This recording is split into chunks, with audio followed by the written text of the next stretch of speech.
Hi everyone! Today I'm going to show you how I clean and care for my gouache brushes. It's actually a simple process because gouache paint is water soluble, so it's very easy to rinse it out with water, and even if the paint dries in your brush, because the paint can be reactivated with water, you can easily wash out the paint as well, just with a little bit of added effort. So before I show you how I actually clean them, I'm just going to talk about some habits that I have that I think help with the longevity of the brushes and just help to keep them in the best possible condition.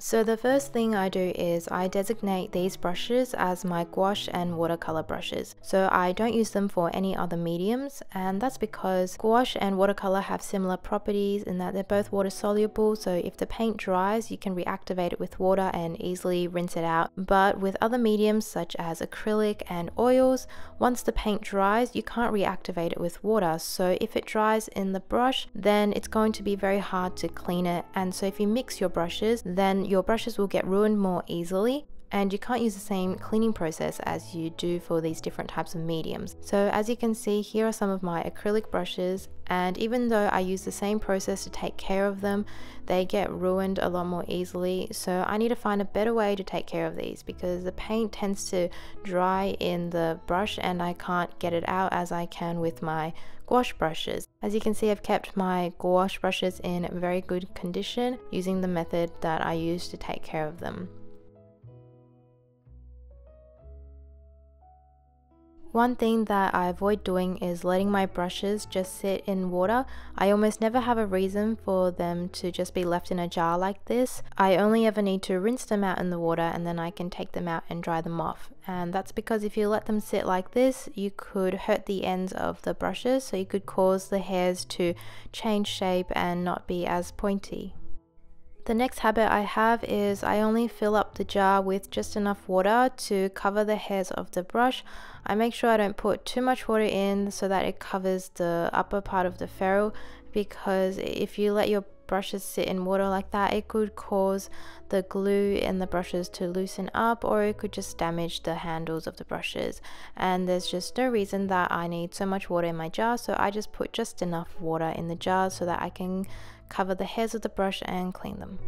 Another thing I do is when I'm painting, if I know that I'm not going to be using this brush for the rest of the painting session, or not for a while at least, then I'll try to clean it a bit more thoroughly and then set it aside. So I try to get as much paint out of it as possible so that when it's left to dry, less paint can dry in the brush. And how I do this is I always have 2 jars of water. So one jar is used for cleaning my brushes in, and the other jar is used to dilute out the paint, but its other purpose is also to have clean water to clean out my brushes a second time. So how I do this is I'll rinse out my brushes in the first jar, then I'll dry them off on a towel, and then I'll go into the clean water jar and just give them a second clean, so that way they're just more thoroughly cleaned, and when I set them aside for a long period of time, I'll know that there's not that much paint in it, so if it does dry, it's not a huge issue. I also try to avoid letting the paint get all the way up into the top of the hairs, because that's where they tend to dry and it's harder to clean them out from there, but of course that is unavoidable sometimes. So I'll show you how I clean my brushes now. So let's say I have these 3 brushes that I just used. I wouldn't take them to the sink like this, they wouldn't be covered in so much paint. Usually I would have rinsed them out in the jars first. So just like the process before, as I'm painting, I'm usually rinsing out my brushes and setting them aside with less paint on them. So I would rinse it out like this, and then I would dry them off, and usually I would give them a second clean in the clean jar if I know I'm not going to use them for a while. So you can see when I go into the clean water jar, there's bits of paint escaping from the top of the hairs, and that's how I know that there's still paint trapped inside the brush. So even if I give it a rinse with clean water, I know that I still need to give it a thorough clean at the sink later to get all of these paints out.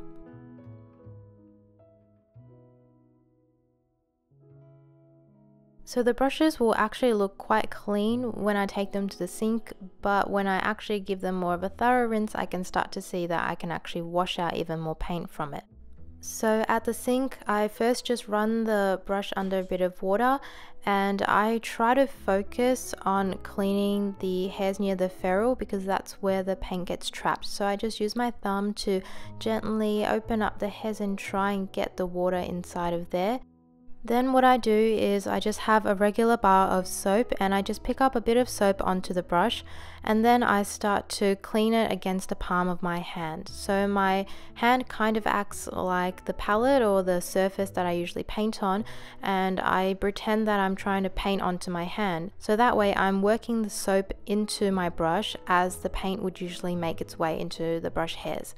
So I'm trying to work the soap inside it and just trying to lather it up so it can wash out all of the paint that's dried or stuck inside of the hairs. If there is paint trapped inside the hairs, usually at this stage you would see it being washed out. So it's not as obvious on camera, but I could see that the soap was turning a little bit blue as the blue paint was being washed out. After that, I just give it another rinse and I just rinse all the soap out of it. And the last thing I do is I just take out some of the moisture and I shape the brush back into its original shape, so as though it was new. And then that way when it dries, it will retain its original shape. So this is what it should look like once you've shaped it back. So this is all I do to clean my brushes at the sink. I make sure that I always clean them like this after a day of painting or at the end of a session if I know I'm not going to paint anymore for the rest of the day. I make sure never to use a brush during the day and then not clean it that day and let the paint sit in it overnight. So at the end of every day, I make sure that my brushes have been cleaned if I have used them, and I generally always use soap to clean brushes when I use them for gouache. With watercolor, I don't always clean them with soap. One reason is because I find it's even easier to clean out watercolor from a brush, so I don't really find the need to use soap to give it that thorough clean. And another reason is the watercolor brushes I use are made from a blend of natural and synthetic hair, so I try to be even more gentle on them because they have natural animal hair. I haven't tried any other cleaning agents because I find that hand soap works just fine to clean my brushes, and since hand soap is very gentle on the hands, I know it will be very gentle on my brushes as well. It won't have any chemicals or anything in it, so I don't have to worry about using soap on my brushes.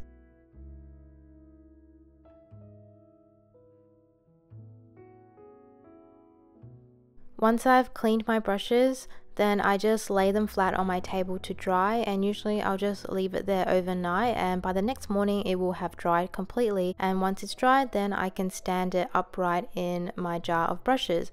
I make sure not to stand it upright while it's still wet because I don't want the water to run down the brush and into the ferrule and potentially cause the hairs to split. So that's the last thing that I watch out for. And that's it. That's how I take care of my gouache and watercolor brushes. I've had some of these brushes for over a year now, and I've managed to keep them in a very good condition by just cleaning them and caring for them like this. So let me know if you guys have any questions about the way I take care of my brushes, or if you have any other suggestions as well for taking care of them. I would love to know. Thank you guys for watching this video, and I'll see you in my next one. Bye bye!